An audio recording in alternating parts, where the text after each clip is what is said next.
The short story The Lawnmower Man was written in 1975 by Stephen King, and it's about a man called Harold Parkette who hires a new lawnmower man, and this new lawnmower man is naked and he's eating the grass, and then he has a self-driving lawnmower.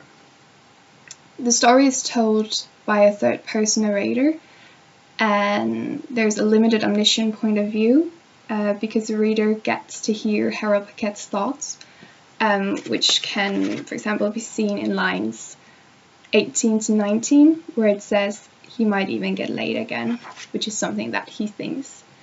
However, the ending is told through an objective point of view as a result of Harold Parkette's death.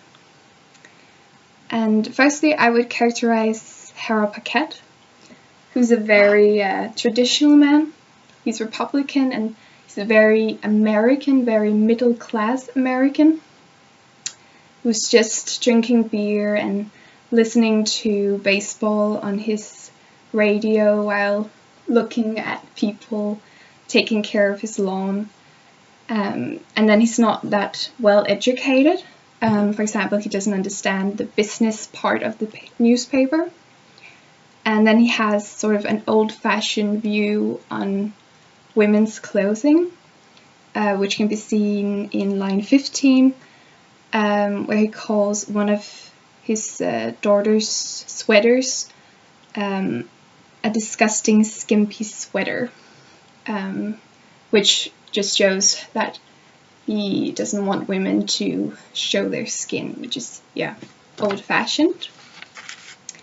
Then he's also a little man, despite wanting to show that he's proud and sort of show his great side to the neighbors. He actually lacks self-confidence, which can be seen in lines 57 to 59, where it says, Harold had always been slightly afraid of men like this. They were always tanned dark brown, there were always nets of wrinkles around their eyes, and they always knew what to do, which implies that Harold does not always know what to do. Then in lines 156 to 57, it says, Harold Parkette refused to look, as if by refusing he could deny the grotesque spectacle, and that shows that he doesn't want to face reality, probably because he lacks confidence, and he's just a man who doesn't really want to act.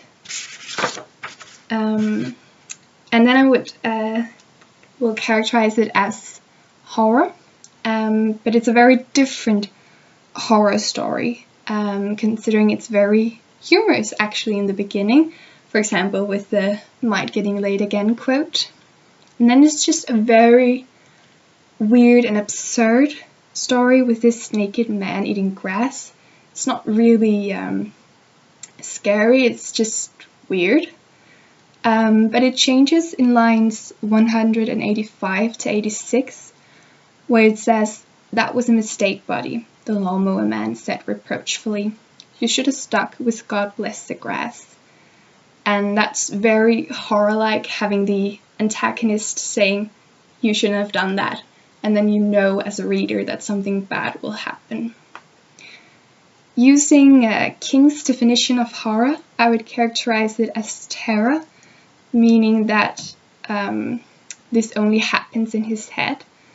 That's especially because of the ending, which was told by an objective, or through an objective point of view, because none of the policemen believe that anything weird has happened.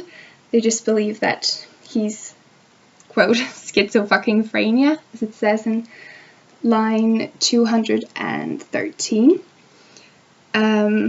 Also in lines 124 to 27, it says, the world, he said gravely, is full of nuts. Never forget that, Cooley, she says. Lapboy says somebody chased Parkette through his own living room with a lawnmower. Can you imagine that? No, sir, Cooley said. And that just shows that the policemen do not believe any of the things that we've been told by Harold Parkette. Also, apparently, Harold Parkette is naked.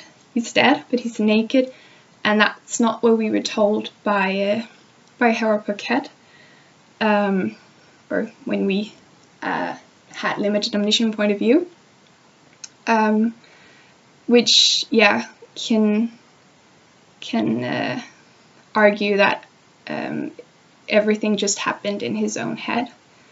Also, he takes several naps, so you never really know if it's dream or reality,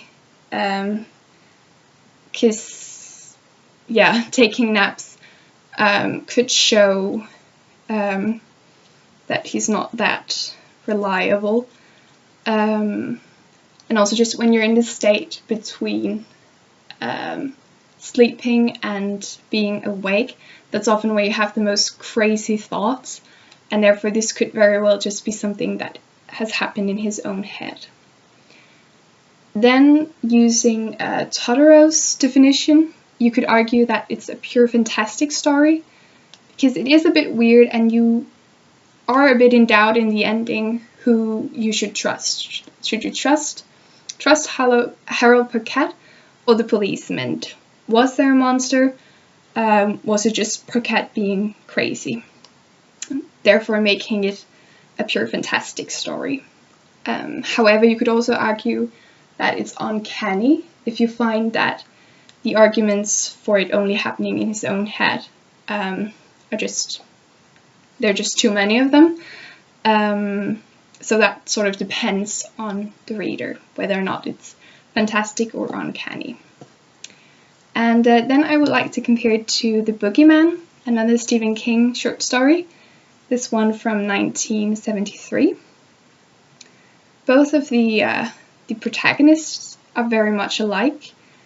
Both Harold Parkette and Lester Billings are traditional, and none of them are that likable, because both of them mainly cares about having sex, which shows that their priorities aren't that great.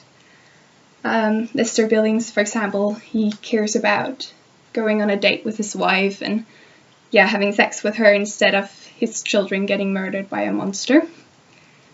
Then both stories are told by a third-person narrator. However, the point of view in The Boogeyman is objective, but because there's so much direct speech from Lester Billings, it works the same way as a limited omniscient point of view would do.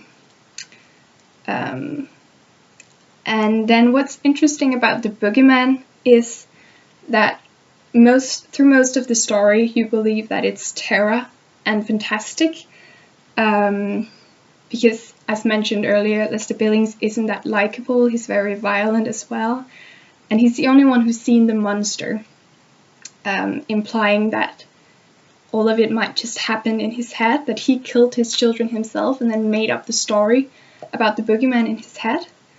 But in the very end, the third-person narrator says that the boogeyman is real. It's actually the psychiatrist, and therefore making the story go from terror to horror and fantastic to marvelous.